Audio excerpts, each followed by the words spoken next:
Você acha que a história te afeta, amor? Você acha que você é tão importante assim?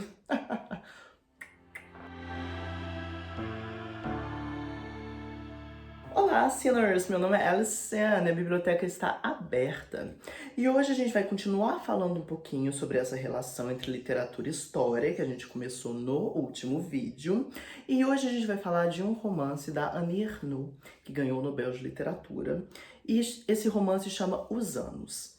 E qual é a importância de Os Anos? Qual é a discussão que a gente tira de dentro dessa história? A Annie Ernaux vai trabalhar com um processo de autoficção. E a autoficção, nas últimas décadas, tem se tornado um processo literário muito reconhecido. Isso tem acontecido muito, essas escritas do eu. Né? Os termos eles variam, tem autores que usam escritas do eu, tem autores que usam autoficção. Teve uma professora no evento que eu estive na Universidade Federal de Juiz de Fora, a Claire Williams. Ela é uma professora da Inglaterra e ela usou o termo ficção não literária. Então, é a ideia de que a gente tem uma narrativa que é quase biográfica barra autobiográfica e que não seria literária, mas ela ainda se cunha enquanto literatura nesse processo de autoficção. Esse vídeo a gente vai falar da Annie Ernaux, no vídeo que vem a gente vai falar como essa recepção acontece e como essa falta de compreensão de que o fazer literário exige uma determinada forma pode afetar o público. Mas volta. Então estamos falando de Annie Ernaux e os anos. Nos anos, ela vai fazer toda uma narração da vida dessas pessoas pequenas. Ela trabalha muito com retratos, né? Me lembra que é a música Timeless, da Taylor Swift, em que ela vai buscando alguns retratos para fazer a narração dessas vidas e de como a história vai mudando, de como a gente tem grandes efeitos históricos. Mas a grande sacada da narração da Annie Ernaux está em demonstrar em como os grandes eventos históricos não afetam a população. E ela fala, nossa, aconteceu o 11 de setembro, que foi narrado como essa grande tragédia mundial e não teve efeito nenhum na minha vida.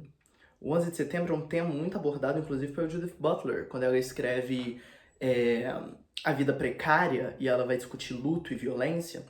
Ela vai falar como, embora os Estados Unidos mate um monte de travesti, um monte de pessoa trans, um monte de judeus, a gente tem esse 11 de setembro como a grande tragédia mundial, precisamos parar o avanço islâmico, sabe? Então essas construções de o que é relevante para a história mundial.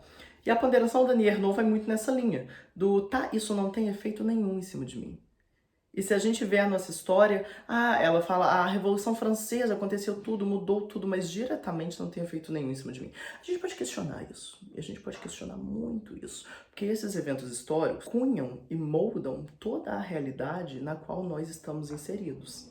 Então, muito do que acontece hoje em dia, muito da percepção, e aí, por exemplo, de como a economia estadunidense vai afetar aqui o Brasil, isso a gente já tem há décadas, né, se a gente pensar no efeito tequila, como a economia estadunidense afeta a economia brasileira, e isso nos afeta diretamente, sabe? Isso afeta preço de mercado. E embora pareça que a história não tem efeito direto na nossa vida. Isso sou eu discordando de Annie Ernaux. Ela que lute. O interessante é a gente perceber que essa construção da Ernaux vai afirmar uma coisa que é importante, que é o fato de que os grandes eventos históricos não têm efeitos diretos na realidade vivida. E realmente não tem. E um pouco essa afirmação de um lugar de abaixa a tua bola, você não é tão importante assim, as suas ações não vão ter efeitos históricos. A gente pode questionar esses dois lados da construção.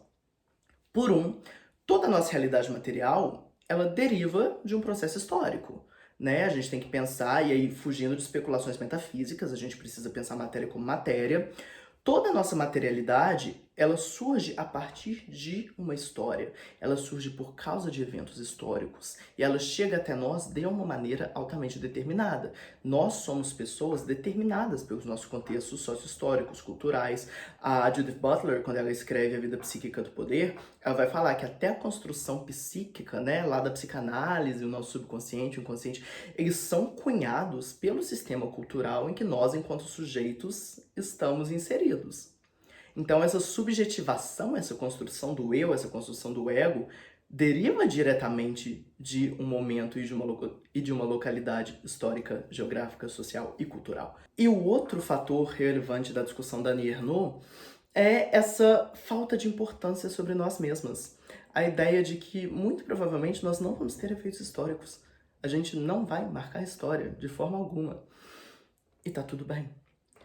A gente deveria focar nessa questão desse alívio de você não é tão importante para poder viver a pessoalidade. Isso, eu estou sendo tão antimarxista, porque vamos lá, Marx, a gente precisa entender a nossa realidade enquanto conjunto. Né? O pensamento do tirar a pressão histórica para poder fazer o que eu quiser é um pensamento muito humanista, e a gente pode questionar essa hipótese aqui. E pensar em como a gente tem que se localizar enquanto um conjunto historicamente localizado, que sofre com o fato de que a gente tem tantas pessoas em situação de rua em São Paulo, mais pessoas em situação de rua em São Paulo do que lugares inabitados em São Paulo. A gente tem que pensar em como o poder cria jornadas de trabalho que ninguém tá aguentando mais trabalhar, e ainda assim o dinheiro não sobra.